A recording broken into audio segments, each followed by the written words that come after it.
அன்புக்குரியவர்களே, ஆண்டவர் இயேசுவின் இனிய திருப்பெயரில் உங்களை அன்போடு வாழ்த்துகின்றேன். இயேசுவின் ஆளுமை என்னும் தொடரில் இன்று இயேசு வழங்கிய சிந்திக்க வைக்கும் போதனை.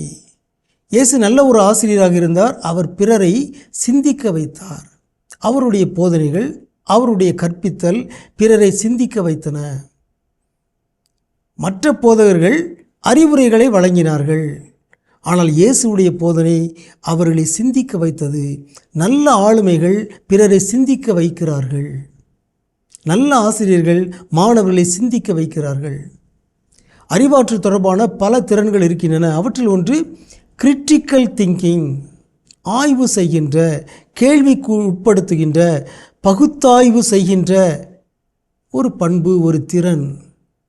அதை கொடுக்க வேண்டும். நல்ல ஆசிரியர்கள் தங்களுடைய மாணவர்களை, தங்களுடைய உரைகளை கேட்பவர்களை சிந்திக்க வைக்கின்றார்கள். ஒரு எடுத்துக்காட்டை பார்க்கலாம். லூக்கா நற்செய்தி 10:36, லூக்கா 10:36 நல்ல சமாரியர் ஓமையை இயேசு கூறுகிறார். கூறிவிட்டு அவர் கேட்கிறாரு, கள்வர் கையில் அகப்பட்டவருக்கு இம்மூவருள் எவர் அடுத்திருப்பவர் என உமக்கு தோன்றுகிறது?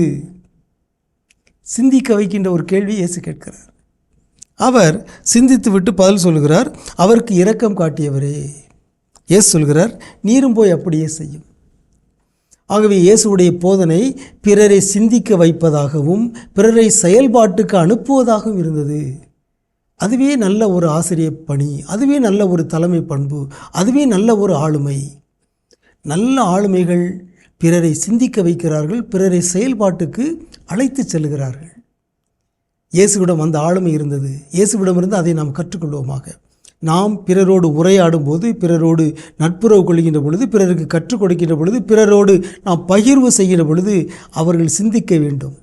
பிறரை சிந்திக்க வைப்பவரே சிறந்த தலைவர், சிறந்த ஆசிரியர், சிறந்த ஆளுமை. உங்களுக்கு அமைதி உரித்தாகுக.